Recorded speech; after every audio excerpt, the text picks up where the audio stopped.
saat kita berjuang di tengah-tengah kehidupan ini untuk mencapai sesuatu yang lebih baik di masa yang akan datang. Di sini saya memiliki 3 pensil. Ini ya, 3 pensil. Dan pensil ini jika kita pakai belum bisa meninggalkan jejak karena pensil ini belum diraut, belum diruncing. Yang paling berguna dari pensil ini bukanlah bagian luarnya, tetapi bagian dalam pensil tersebut. Dan untuk memakai bagian dalam pensil tersebut, maka kita harus meruncingkan pensil ini. Ada beberapa alat yang dipakai untuk meruncing pensil ini. Ada orang yang memakai cutter, ada yang memakai silet, ya. Ada juga yang memakai pisau atau alat peruncing, atau juga bisa memakai parang, tergantung dari orang yang memakai tersebut. Saudara, ketika pensil ini diruncing, ya, dengan berbagai cara, pastilah seseorang itu membutuhkan perjuangan untuk meruncingnya. Harus berhati-hati agar bagian dalam pensil tersebut tidak patah. Dan setelah bagian dalam pensil tersebut muncul ada, maka bisa dipakai untuk menulis dan dia akan meninggalkan jejak, ya. Dia akan meninggalkan jejak seperti ini. Oke?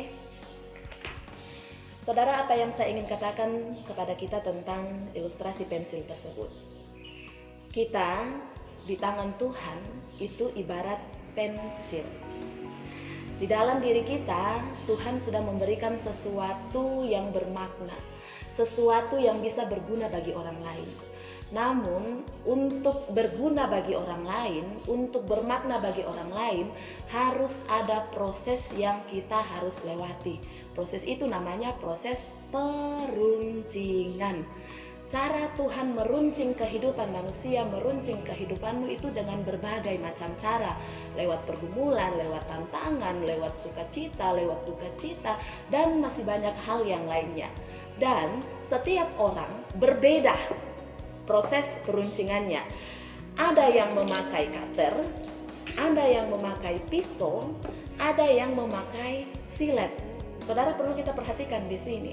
Dalam proses peruncingan Allah, Tuhan tidak pernah membiarkan kita sendiri.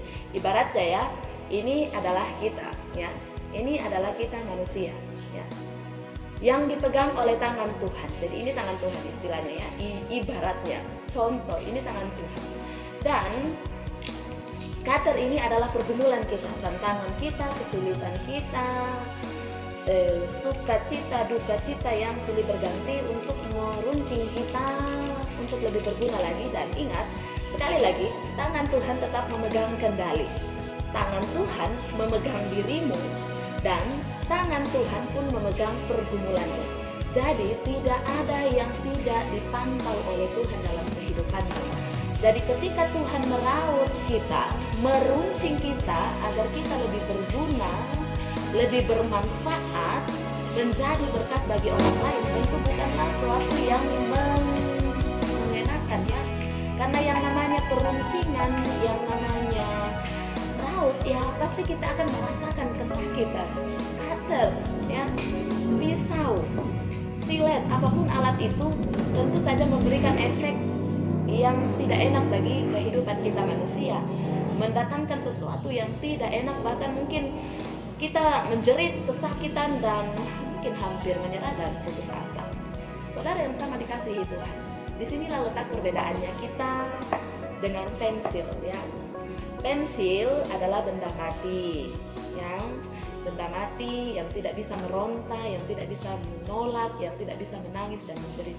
Sedangkan kita manusia, kita adalah makhluk yang diberikan rasa, yang diberikan hikmat, yang diberikan akal budi, yang terkadang dalam proses perautan Tuhan kita meronta-ronta, kita menolak, bahkan kita lari ingin lepas dari tangan Tuhan yang sedang membentuk kita.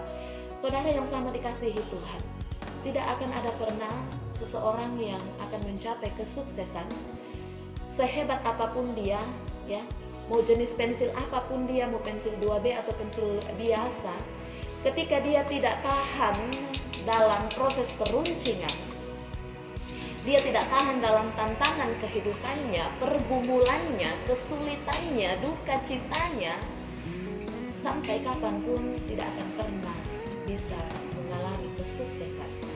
Sampai kapanpun tidak akan pernah bisa menjadi berkat bagi orang lain.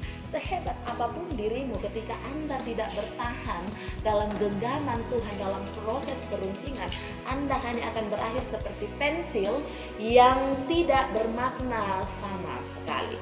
Saudara, dalam kebenaran firman Tuhan, Roma pasal 5 ayatnya yang keempat, firman Tuhan mengatakan, kita malah bermegah juga dalam kesengsaraan kita, karena kita tahu bahwa kesengsaraan itu menimbulkan ketekunan, dan ketekunan menimbulkan tahan uji, dan tahan uji menimbulkan pengharapan, dan pengharapan tidak mengecewakan karena kasih Allah telah dicurahkan di dalam hati kita oleh Roh Kudus yang telah dikaruniakan kepada kita.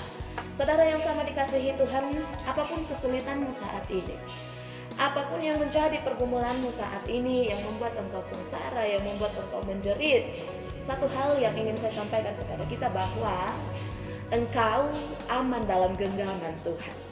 Pergumulan yang saat ini engkau hadapi, tantangan yang saat ini engkau hadapi adalah proses peruncingan yang juga berada dalam kendali Tuhan. Tidak ada sesuatu pun dalam dunia ini yang tidak ada dalam kendali Tuhan. Karena itu, tetaplah sabar menjalani proses peruncinganmu. Tetaplah tahan untuk menjalani apapun proses yang saat ini Tuhan pakai untuk meruncingmu, untuk merautmu. Dan percayalah bahwa ketika Allah selesai untuk meruncingmu, ketika Allah selesai untuk merautmu, engkau akan tampil sebagai pribadi yang berguna, menjadi berkat bagi orang lain, dan menjadi berkat bagi kemuliaan nama Tuhan. Karena itu saudara yang sama dikasihi Tuhan, tetaplah tegar menjalani kehidupan ini, karena percayalah bahwa semuanya akan senantiasa aman dalam perlindungan Tuhan. Dan pada waktunya nanti, semua apa yang menjadi harapan kita, perjuangan kita hari ini akan dibayar tuntas oleh Tuhan dalam sebuah kesuksesan. Roh Kudus menolong kita semua, tentu di firman-Nya. Haleluya.